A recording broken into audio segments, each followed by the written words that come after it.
Sigamos.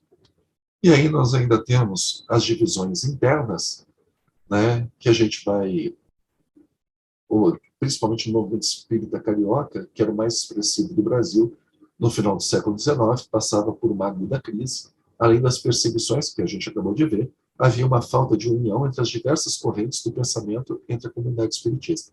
E aí eu faço um pequeno parênteses. Foi ótimo, de certa forma, o espiritismo ser perseguido pela polícia, ele ser tipificado no Código Penal, que isso permitiu a união dos espíritas para se autodefenderem. Então, correntes que não se falavam, né, que eram antagônicas entre si, tiveram que baixar suas armas e se unirem para se defenderem contra um inimigo ainda muito maior. Então, esse foi o lado positivo das perseguições externas.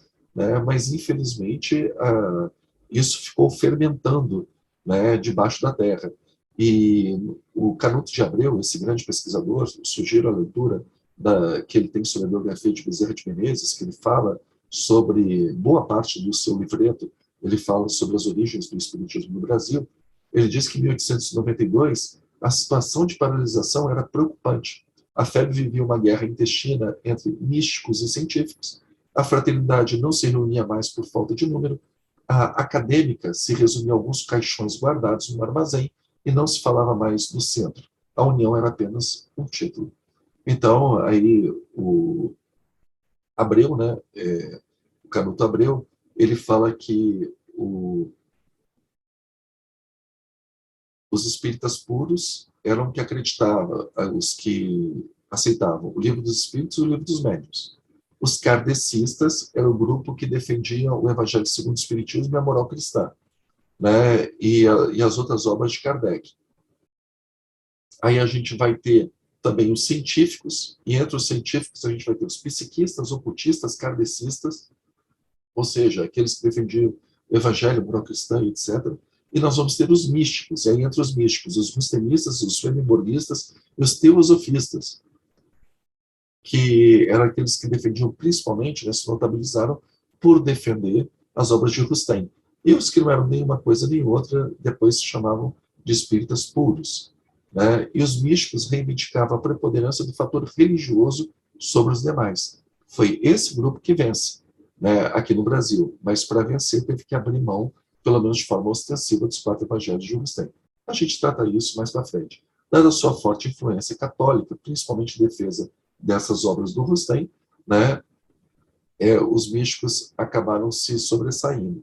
Em 1893, a FEB, nessa época, 1893, ela era liderada pelos científicos, na figura do Angelito Orteroli, e que era presidente do Grupo Espírita Humildade e Fraternidade, antiga Sociedade Espírita Fraternidade, que aí altera o nome para a Sociedade Psicológica Fraternidade exatamente para marcar a sua diferença de direção em relação aos místicos. E isso, claro, que vai ter uma reação, e aí nós vamos ter, aqui ainda, né, falando a respeito das divisões internas, acabei de citar isso aí, a segunda gestão do Bezerra de Menezes. E com a renúncia do Dr. Júlio César Leal, da presidência da FEB, em julho de 1895, por conta do embate com os místicos, porque o Leal era simpatizante dos científicos e tinha uma boa representação dos místicos na FEB, e a negativa do vice-presidente Dias da Cruz de assumir a condução da FEB, por conta da incompatibilidade, ele médico, né, com a prática de receituário mediúnico. Então, ele não, como vice-presidente, ele não poderia assumir a presidência. Então, eles se unem, né, e pedem, formam uma comissão e procuram o Dr. Bezerra de Menezes, que é convidado para assumir a presidência da Federação Espírita Brasileira. E era um momento muito delicado, porque a instituição estava sem liderança, e estava muito desgastada com essas brigas internas, e estava passando por uma grave crise financeira, muito poucos sócios e muito poucos assinantes da revista Reformador, e o prédio dela era alugado. E eles estavam se virando para conseguir pagar o aluguel e não ficar em atraso. Então, após ouvir o guia espiritual, né, que o guia espiritual de Bezerra de Menezes, para quem não sabe, era Santo Agostinho, o espírito de Santo Agostinho, pela mediunidade do Frederico Júnior, ele aceitou o encargo. E aí, junto com Bezerra de Menezes, vem todo o grupo Ismael, que foi em peso para a FEB, que deram a direção religiosa calcada nas obras de Jean Baptiste Cousteau. Então, quando vocês, espíritas, né, ouvem falar de um certo ranço, de uma certa prevenção, de uma certa resistência ao nome da FEB, ao nome até do Chico Xavier, basicamente é por conta das obras do Jean Baptiste Cousteau, os Quatro Evangelhos. Não deixe de assistir o nosso vídeo sobre os Quatro Evangelhos para vocês entenderem a celeuma. Como a FEB era a instituição que mais defendia a obra de Cousteau, é natural que ela foi motivo de amor e ódio entre aqueles que gostavam das obras de Cousteau e aceitavam como uma espécie de quarta revelação, né, a revelação da revelação. O Espiritismo seria a terceira, as obras de Cousteau seria a quarta para esse grupo, e daquelas pessoas que majoritariamente, no movimento espírita nacional, acham que as obras de Cousteau elas são uma heresia, uma distorção no movimento espírita. Então, por isso, né, que quando Bezerra de Menezes, que era cousteauista, e aqui eu não estou entrando no mérito da pessoa dele, excelente pessoa, espírito de escola, mas, do ponto de vista de crença, cousteauista, e ele assume a Federação Espírita Brasileira com plenos poderes e traz para a Federação Espírita Brasileira todo o Grupo Ismael. E aí, trazendo o Grupo Ismael, ali forma a base do grupo cousteauista na Federação Espírita Brasileira. E aí isso reduziu muito pouco, né? Reduziu quase a nada o lado filosófico e científico do espiritismo no Brasil. Graças a Deus que também a FEB, né, não deixou de prestigiar, pelo menos publicando os livros, não do ponto de vista do ensino prático, né, de promover congressos, estudos, mas pelo menos da publicação de livros no lado científico e filosófico. Ficou com a publicação de livros estrangeiros promovidos pela FEB, como os livros de Leon Denis, Gabriel Delaney, Camille Flammarion, William Crookes, Ernesto Bozano, Alexander Aksakov, entre outros. E um passo muito interessante dado por Bezerra de Menezes foi em 1897, ainda na segunda gestão, né, ele entra em contato junto à Société de Librairie Spiritique, proprietária e responsável em todo o mundo pelas obras de Allan Kardec, que era representada pelo administrador e liquidatário Pierre Gaëtan Lemarry. Ele consegue a autorização para traduzir todas as obras de Kardec, tanto no Brasil quanto em Portugal, ou seja, tudo para o idioma português, né, todas as obras de Allan Kardec, e também da Revue Spiritique, publicado até então. Que isso ajuda também a consolidar a FEB no movimento espírita nacional e internacional. E, além do mais, a gente vai ter a doação dos livros, né? Lembram do fundador, do reformador, o Augusto Elias da Silva, o fotógrafo? Ele, junto com João Lourenço de Souza, ele doa obras e valores, os dois, né, doam suas obras e valores, grana, para fundar a livraria da Livraria da Federação Espírita Brasileira. E é por intermédio da livraria que a FEB, antes de ter a sua própria editora, ela fazia contrato com outras empresas e fazia a publicação dos seus livros. E após Bezerra de Menezes, nós vamos ter que ele é substituído, né, por o seu desencarne em 11 de abril de 1900, ele é substituído pelo Antônio Luiz, aliás, desculpa. Bom, já falo daqui a pouquinho. O Bezerra de Menezes ele desencarna, mas mediunicamente ele sugere que continue, que acabem com as práticas mediúnicas, que eram práticas lá na FEB, que não seguiam nenhuma metodologia, e substitui pelo estudo do Livro dos Espíritos, o estudo do Céu e Inferno. E depois, né, a FEB, em 1902, 2 anos após o desencarne, é que ela vai dar um programa de Escola dos Médiuns, que aí sim a Escola dos Médiuns tem por base fundamentar os médiuns, né, dando um acervo teórico baseado nos 4 Evangelhos de Cousteau e no Livro dos Médiuns de Allan Kardec. E a condução era dada pelo Dr. Antônio Luiz Saião, né, que era o dirigente daquele chamado Grupo Ismael, que era o berço do cousteauismo no Brasil. E era somente para estudo a Escola dos Médiuns, não para a parte prática. né? Essa aí foi deixada só para os médiuns formados a posteriori, né? E que mais? A FEB, em 1904, ela promove na Associação dos Empregados do Comércio do Rio de Janeiro o Congresso Nacional Espírita, da onde participaram confrades dos mais variados estados, reunindo uma multidão de mais de 2.000 pessoas. E o que, como resultado, eles elaboraram e aprovaram as bases da organização espírita, documento que passou a orientar a marcha do movimento espiritista em todo o Brasil. Ficou acertada a criação de instituição caráter federativo nessas bases, né, da capital federal em cada estado brasileiro, para filiar os centros e associações. Ficou definindo que o programa doutrinário básico dessas casas espíritas seria o semelhante da federação, então com foco no estudo do Livro dos Médiuns e no Livro dos Espíritos, facultando o estudo dos evangelhos, né, de acordo com a tendência de cada entidade, ou seja, o estudo do Evangelho segundo o Espiritismo ou os 4 Evangelhos de Agostinho, e recomendada ainda a fundação da Escola de Médiuns, objetivando o preparo dos médiuns de forma doutrinária, com criação de caixas de socorro, semelhante à assistência aos necessitados da FEB, serviço de receituário espírita através do receituário homeopático, aulas de instrução elementar e secundária, entre outras providências, né? E ainda continuando, a FEB se consolidou como uma instituição também no estrangeiro, fazendo-se representar no Congresso Espiritualista Internacional realizado em Londres, em 1898, e no Congresso Espírita e Espiritualista Internacional realizado em 1900 em Paris, delegando a sua representação a Leon Denis.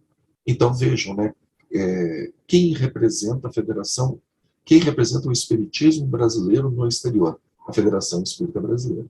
E quem é o delegado da Federação Espírita Brasileira nesses 2 grandes congressos? O famoso e signo filósofo espírita Leon Denis.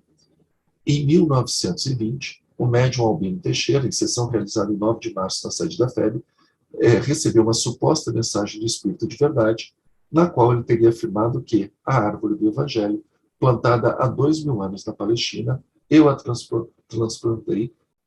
transplantei para o rincão de Santa Cruz, onde o meu olhar se fixa, nutrindo meu espírito a esperança de que em breve floresça, estendendo a sua fronte por toda parte e dando frutos sazonados de amor e perdão.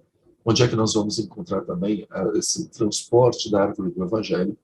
No livro atribuído ao espírito de Humberto de Campos, Brasil, Coração do Mundo, Pátria do Evangelho, mas uns 10 anos antes, mais de 10 anos antes desse livro, nós vamos ter uma psicografia do Albino Teixeira atribuída ao Espírito de Verdade, falando exatamente a mesma coisa. Ao que eu atribuo que o espírito de Humberto de Campos deve ter, né, tirado essa informação, dessa comunicação, para subsidiar a sua obra. Foi na década de 1920 que a FEB publicou as psicografias da médium Zíbia Gama, ditadas pelo espírito de Victor Hugo, do Calvário Infinito, Na Sombra e na Luz, Almas Crucificadas, Redenção e Dor Suprema. Para quem não sabe, antes de Chico Xavier, antes de Valdo Franco, antes de Ivone do Amaral Pereira, a grande psicógrafa de romances no Brasil era a senhora Zilda Gama, com obras atribuídas ao espírito do Victor Hugo, que, segundo a própria explicação dada pelo espírito, Zilda Gama teria sido uma filha dele, né, quando ele era o Victor Hugo, e ela morreu muito jovem, ele estava exilado na ilha de Jersey, e ela retorna, reencarna no Brasil, e ele fica como seu guia espiritual. E o sonho de Chico Xavier, de Valdo Pereira Franco, era produzir obras, romances, né, com a qualidade e com a beleza da Zilda Gama. Se vocês não leram os livros da Zilda Gama, é muito interessante, vale a pena, material de excelente qualidade. E, sobre a consolidação da FEB, nós temos que em 1905 a FEB recebeu a doação de uma senhora chamada Dona Marie Heinrich Hoffmann, que era residente na cidade de Laguna, Santa Catarina. Ela doou para a FEB um prédio situado no Rio de Janeiro. Com a venda do imóvel, né, com a permissão dessa senhora, da Dona Marie Hoffmann, a pedido do então presidente Leopoldo Cirne, que foi que substituiu Bezerra de Menezes, ele comprou 2 terrenos no centro do Rio de Janeiro, na Avenida Passos, e com muita dificuldade, mas com sucesso, ali ele conseguiu inaugurar finalmente a sede própria da Federação Espírita Brasileira, né? E quando da inauguração, a FEB já contava com 1.080 associados.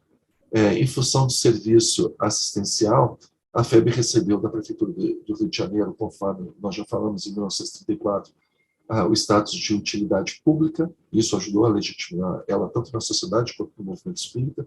Em 1939, o então presidente Guilhom Ribeiro, que ele adquiriu e instalou máquinas impressoras próprias nas dependências, né, da sua sede na Avenida Passos, possibilitando a publicação pela própria FEB dos seus livros, e ele também se notabilizou como um grande tradutor das obras espíritas, né, tanto as obras de Kardec, quanto as obras de Rustem, quanto as obras de Ernesto Bozano, né, de Leon Denis, Pietro Baldi. Para quem não sabe, a Federação Espírita Brasileira traduzia Pietro Baldi, a grande síntese de Pietro Baldi, né, e ele foi autor ele era rustemista, ele foi autor dos livros Jesus, nem Deus, nem Homem, e também do Espiritismo e a Política, e o livro A Mulher. Depois, na gestão do Vantuil de Freitas, a FEB construiu um edifício no bairro de São Cristóvão, um bairro mais afastado lá no Rio de Janeiro, perto da Tijuca, né, e ali ela instalou o seu departamento editorial. Em 1971, na presidência de Armando de Oliveira Assis, o parque gráfico foi renovado, e aí eles adotaram um sistema que era muito moderno na época, que era o sistema offset de impressão, que possibilitava uma tiragem muito maior das suas edições. E que mais?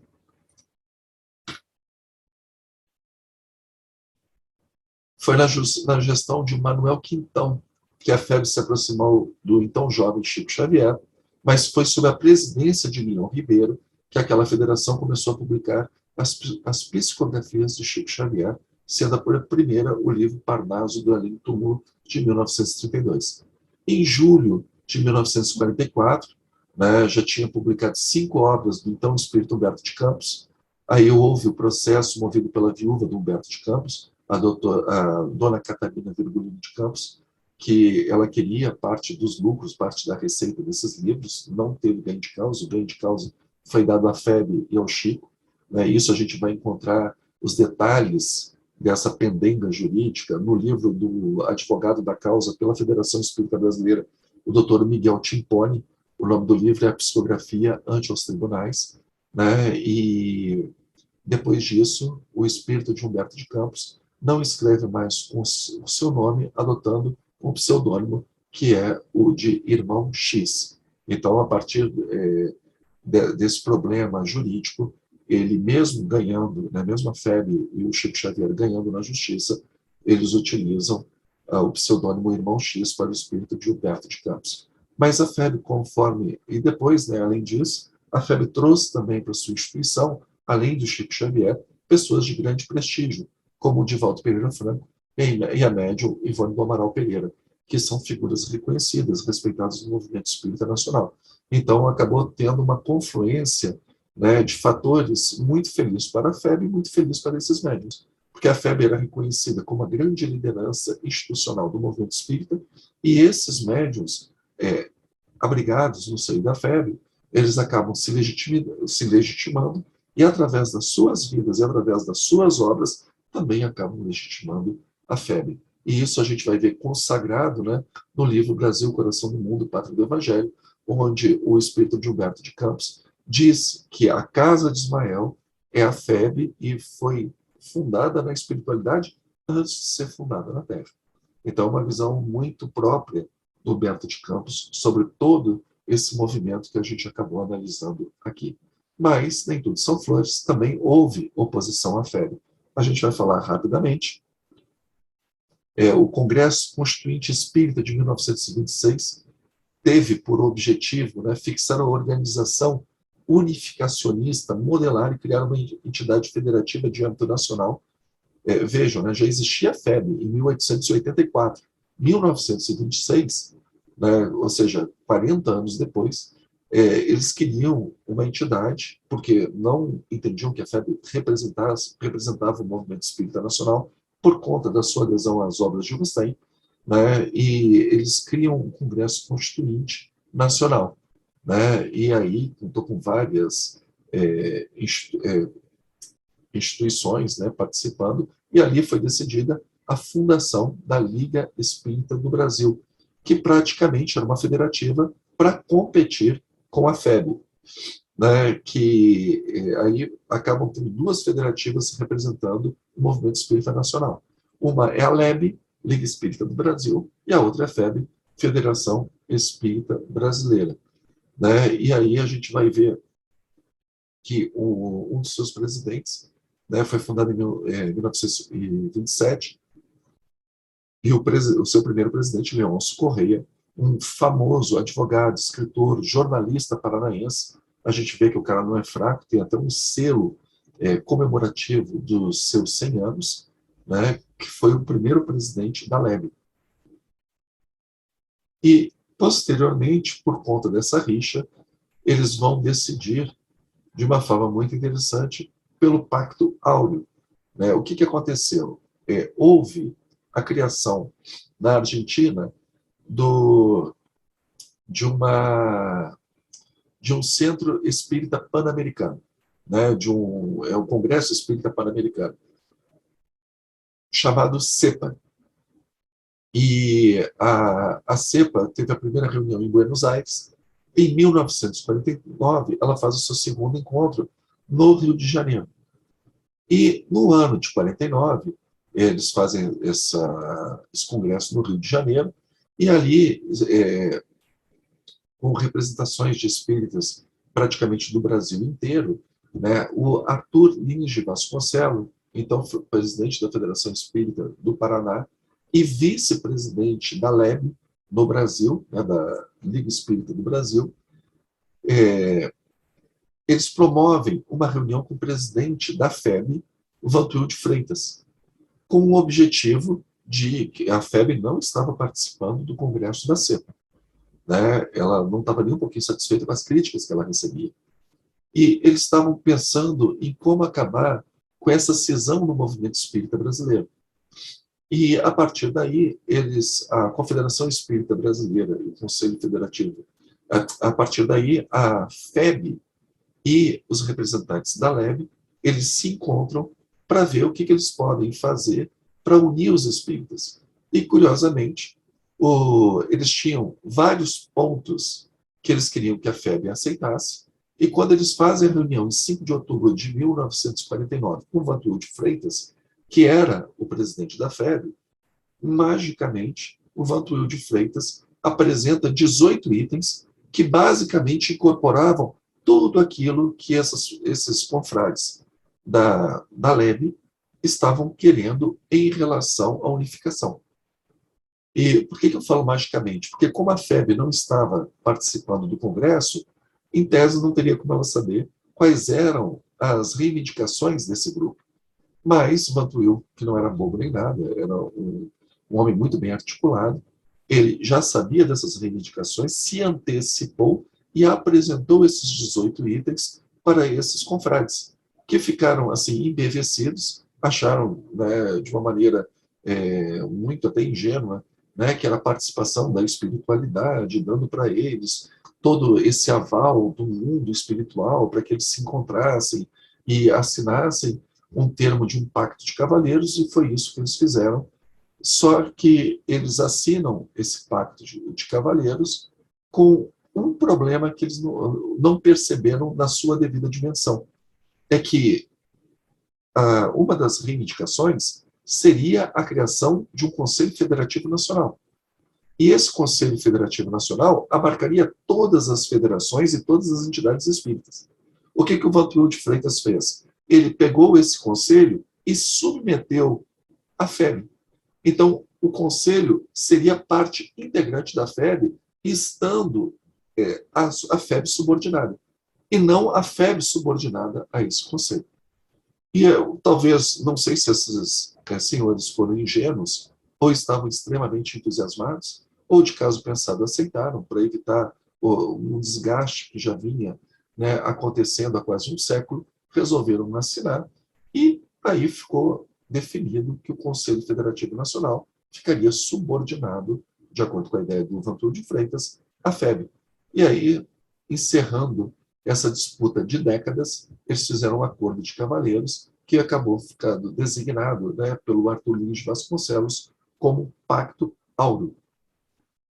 E, a partir daí, eles criaram o Conselho Federativo Nacional, com a adesão do Rio Grande do Norte, Paraíba, Pernambuco, Espírito Santo, Minas Gerais, Rio de Janeiro, São Paulo, Paraná, Santa Catarina, Rio Grande do Sul e Distrito Federal.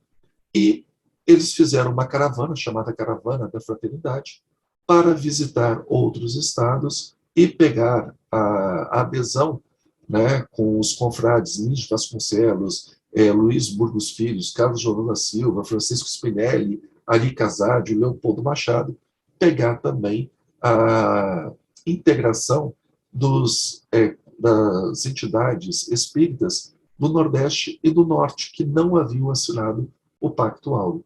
Então, eles fazem a chamada Caravana da Fraternidade para ir para o Brasil afora. Pois bem, chegando ao final, o que nós temos hoje? Né? O Espiritismo, hoje, eu estou fazendo esse vídeo em 2021, nós ainda não temos o censo dos últimos 10 anos, como todo mundo sabe, né? Estamos ainda vivendo uma pandemia, então a gente teve o último censo demográfico em 2010, ou seja, quase já vai fazer 12 anos. Então, do censo demográfico de 2010, são 3,8 milhões de espíritas, sendo o terceiro maior grupo religioso brasileiro. Esse grupo é o que tem a maior taxa de alfabetização, ou seja, quase 97% dos espíritas são alfabetizados. É também o grupo que possui maior maior número de pessoas com ensino superior completo, 31,5%, rendimento acima de 5 salários mínimos, 19,7%, além da menor percentagem de indivíduos sem instrução, 1,8% é sem instrução. Ou seja, pessoas que têm ensino fundamental ou incompleto, 15%. Allan Kardec é o autor francês mais lido no Brasil. O mercado editorial brasileiro espírita ultrapassa 4 mil títulos já editados e mais 100 milhões de exemplares vendidos. São inúmeras as telenovelas, peças de teatro e filmes com temáticas espíritas. Chico Xavier, por votação popular, foi eleito o maior brasileiro da história, revista Época de 2006, e o maior brasileiro de todos os tempos, segundo o SBT, em 2012. E para encerrarmos, eu deixo para vocês as sugestões bibliográficas, também vou botar na descrição do vídeo, para que todos possam, caso se interessem, né? Não esgota toda a sugestão bibliográfica. É importante a gente falar que as pessoas que participam do nosso curso, ela tem acesso aos nossos textos. Aqui, no caso, no YouTube, as pessoas só têm acesso ao nosso vídeo. Então, quem quiser as nossas aulas virtuais, os nossos textos, né, e juntamente com os nossos vídeos e outros vídeos, aí são disponibilizados para as pessoas que fazem o curso História do Cristianismo e Espiritismo. Espero que vocês tenham gostado. Não deixem de dar o seu like, não deixem de colocar os seus comentários. É a forma de vocês patrocinarem o nosso canal, né, para que o algoritmo do YouTube entenda da relevância do assunto. Se vocês não gostaram, se vocês tiverem alguma crítica, se vocês tiverem alguma sugestão, se tiverem algum elogio, por gentileza, não deixem de dar aí o seu comentário, tá bom? Mais uma vez, meu nome é Jefferson Pelomo, um grande abraço e até a próxima. Tchau, tchau.